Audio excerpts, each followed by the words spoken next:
मुंशी प्रेमचंद परिचय।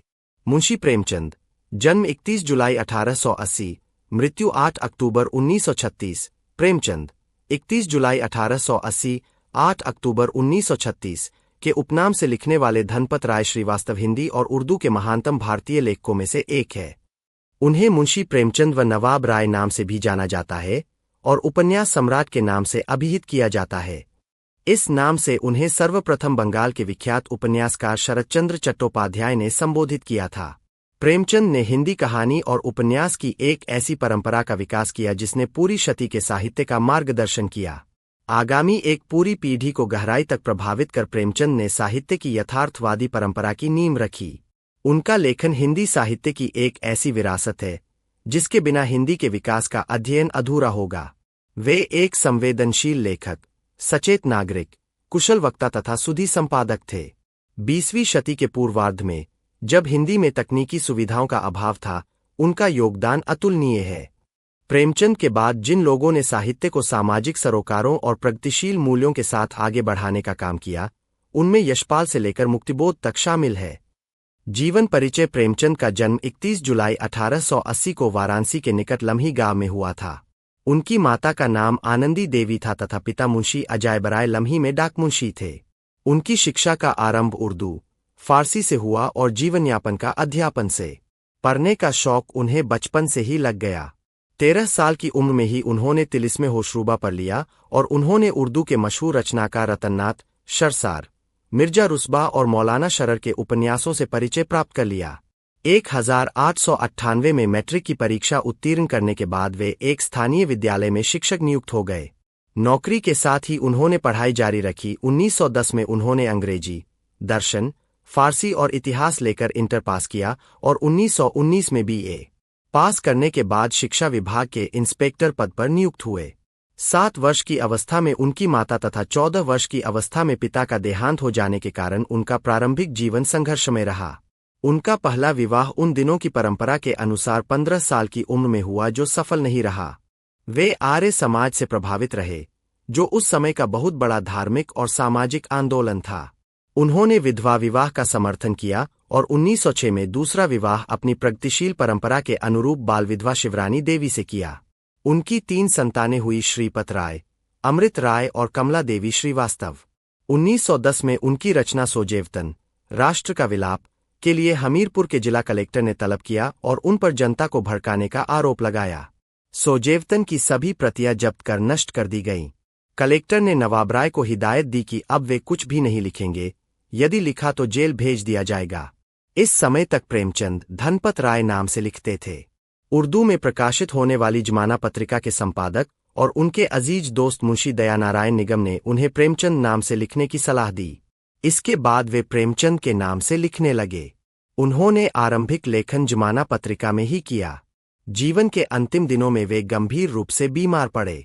उनका उपन्यास मंगलसूत्र पूरा नहीं हो सका और लंबी बीमारी के बाद 8 अक्टूबर 1936 को उनका निधन हो गया। उनका अंतिम उपन्यास मंगलसूत्र उनके पुत्र अमृत ने पूरा किया। पारिवारिक जीवन। प्रेमचंद का कुल दरिद्र कायस्थों का था, जिनके पास करीब 6 बीघे जमीन थी और जिनका परिवार बड़ा था। प्रेमचंद के पिता मुंशी गुरुसाय लाल पटवारी थे। उनके पिता मुंशी अजायब लाल डाकमुंशी थे और उनका वेतन लगभग 25 रुपये मासिक था। उनकी मां आनंद देवी सुंदर, सुशील और सुघड़ महिला थीं। 6 महीने की बीमारी के बाद प्रेमचंद की मां की मृत्यु हो गई। तब वे 8वीं कक्षा में पढ़ रहे थे। 2 वर्ष के बाद उनके पिता ने फिर विवाह कर लिया और उनके जीवन में विमाता का अवतरण हुआ। प्रेमचंद के इतिहास में विमाता के अनेक वर्णन हैं। यह स्पष्ट है कि प्रेमचंद के जीवन में मां के अभाव की पूर्ति विमाता द्वारा न हो सकी थी। विवाह। जब प्रेमचंद 15 वर्ष के थे, उनका विवाह हो गया। वह विवाह उनके सौतेले नाना ने तय किया था। उस काल के विवरण से लगता है कि लड़की न तो देखने में सुंदर थी, न वह स्वभाव से शीलवती थी। वह झगड़ालू भी थी।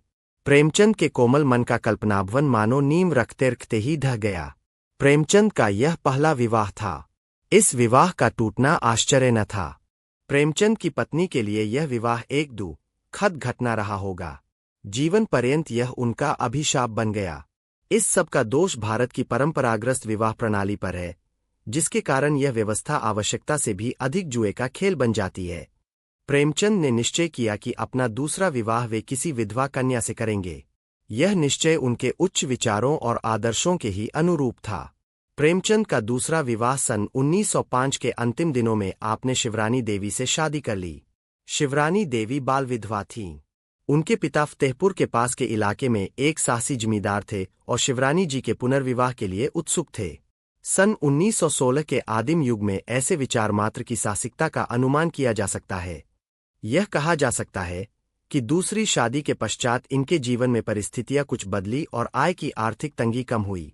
इनके लेखन में अधिक सजगता आई। प्रेमचंद की पदोन्नति हुई तथा यह स्कूलों के डिप्टी इंस्पेक्टर बना दिए गए। इसी खुशहाली के जमाने में प्रेमचंद की 5 कहानियों का संग्रह सोजे वतन प्रकाश में आया। यह संग्रह काफी मशहूर हुआ। शिवरानी जी की पुस्तक प्रेमचंद घर में प्रेमचंद के घरेलू जीवन का सजीव और अंतरंग चित्र प्रस्तुत करती है। प्रेमचंद अपने पिता की तरह पेचिश के शिकार थे और निरंतर पेट की व्याधियों से पीड़ित रहते थे। प्रेमचंद स्वभाव से सरल, आदर्शवादी व्यक्ति थे। वे सभी का विश्वास करते थे, किंतु निरंतर उन्हें धोखा खाना पड़ा। उन्होंने अनेक लोगों को धनराशि कर्ज दी, किंतु बहुधा यह धन लौटा ही नहीं। शिवरानी देवी की दृष्टि कुछ अधिक सांसारिक और व्यवहार कुशल थी। वे निरंतर प्रेमचंद की उदार हृदयता पर ताने कसती थीं, क्योंकि अनेक बार कुपात्र ने ही इस उदारता का लाभ उठाया। प्रेमचंद स्वयं संपन्न थे और अपनी उदारता के कारण अर्थ संकट में फंस जाते थे। धपोरशंख शीर्षक कहानी में प्रेमचंद एक कपटी साहित्यिक द्वारा अपने ठगे जाने की मार्मिक कथा कहते हैं। शिक्षा गरीबी से लड़ते हुए प्रेमचंद ने अपनी पढ़ाई मैट्रिक तक पहुंचाई। जीवन के आरंभ में ही इनको गांव से दूर वाराणसी पढ़ने के लिए नंगे पांव जाना पड़ता था।